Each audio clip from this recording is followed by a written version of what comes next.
यूरोपीय पार्लियामेंट ने भारत में अक़लियतों पर तशद्दुद की मजम्मत की है। नस्ली और मजहबी तशद्दुद और इंसानी हुकूक की पामाली के खिलाफ करारदाद मंजूर कर ली गई।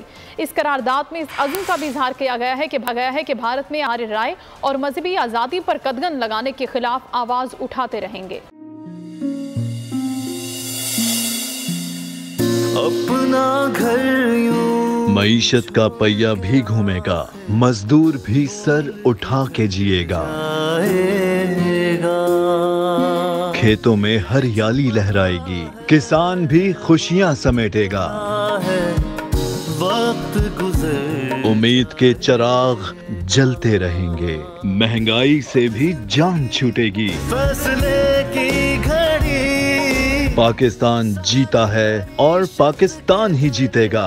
बोल बनेगा अवामी मसाइल की आवाज। पड़ेंगे कठिन फैसले, बात होगी मसाइल की लेकिन हल के साथ।